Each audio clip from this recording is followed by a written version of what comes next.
Well, after your education in Canada is over, the first and foremost thing that normally all the students do is apply for a PGWP. That is a post graduation work permit, the open work permit that students get after they complete their education in Canada.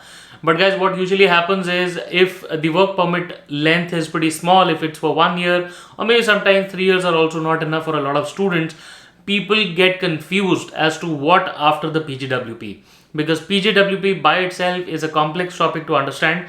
And today in this video we're going to break down the work permit, that is the open work permit after student permit. Okay, so how to tackle the expiry of that work permit, that is the topic of the day. Please be tuned till the end. My name is Sahil.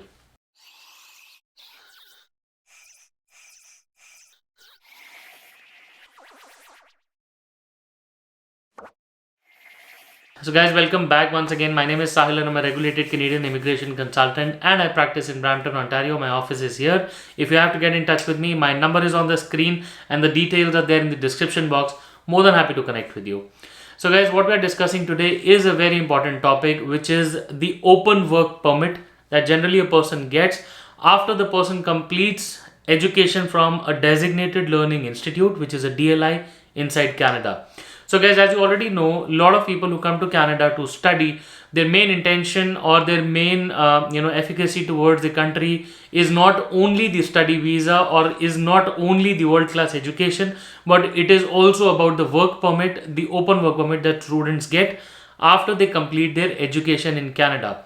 So guys, when students usually complete their work experience or rather their Canadian experience while being on an open work permit, the experience and their other points and qualifications often leads them to the pathway of PR. Okay, but sometimes what really happens is whenever a person comes to Canada and studies for 1 year, he or she will get an open work permit equal to 1 year. If the student studies for 2 or more years, the student will get a work permit up to 3 years. Okay, now within this phase of applying for a job, the person might not get a job or might get laid off, the work permit might end sooner.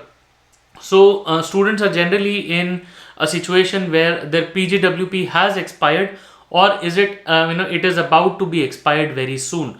Now what is their option? What are they, what can they do in terms of staying in Canada longer, and maybe not leaving Canada, not going home and getting converted into a permanent resident here. Okay, so I would classify this particular situation in two broad categories. That is the option after a PGWP in a permanent resident situation, that is a person wants to apply for a PR, or a person after the PGWP can stay back in Canada on a temporary program. Okay, so there are two broad buckets that we can discuss. First, talking about the temporary program. Now guys, if you apply for a PGWP, you must know that it is only a once in a lifetime opportunity. You complete your education, you get a PGWP that is an open work permit, and you will get this PGWP only once in a lifetime. There is no renewal, there is no extension available for this program. You apply for it once, you get a 1 year program or a 3 year work permit or whatever, that's it. You can't extend it, you can't renew it. Now guys, once this is over in the temporary categories, the first option is staying back in Canada or changing your status to that of a visitor. You can apply for a visitor conversion, the status to convert to a visitor inside Canada. The second option that a person normally can have or can consider would be converting from a PGWP, that is a work permit, into a study permit, back to studies again. But please remember, caution, if if you go back to studies, you cannot apply for another PGWP after completing the studies. Okay, now depends upon you. Why do you want to study?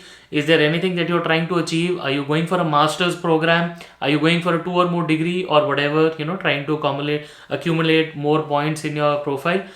But still, first option would be visitor, second option would be a student, back to a student program, or third option for you could be going on to a closed work permit. Guys, you can use an LMIA, then go from an open work permit to a closed work permit. A lot of students use it. They generally think it's a way out to stay back in Canada, maybe to work for an employer who really loves them. Okay, so that sort of synergy is to be found once you are here inside the country. Guys, that is the bucket of temporary programs. Now moving to the bucket of permanent residence options that the students might have. Now three famous categories, three broad categories. First, the student can apply for an express entry. Okay, now within express entry, you have three programs. One is the federal skilled worker, Canadian experience class, or the federal skilled trade.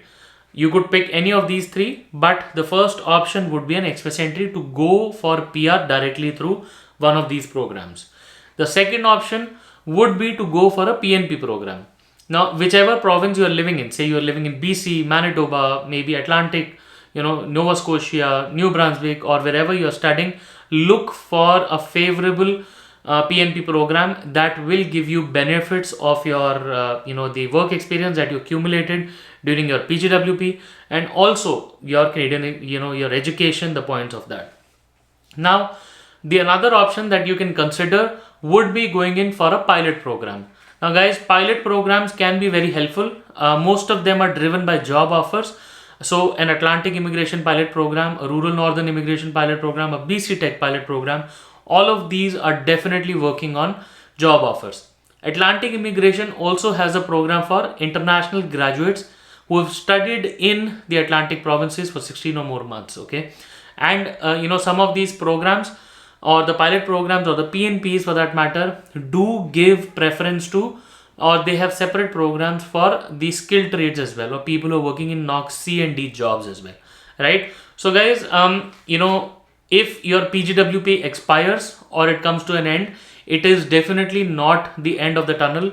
You definitely have more options, and like I discussed today, more than 6 options we discussed, right? You could see yourself fitting in one of these programs.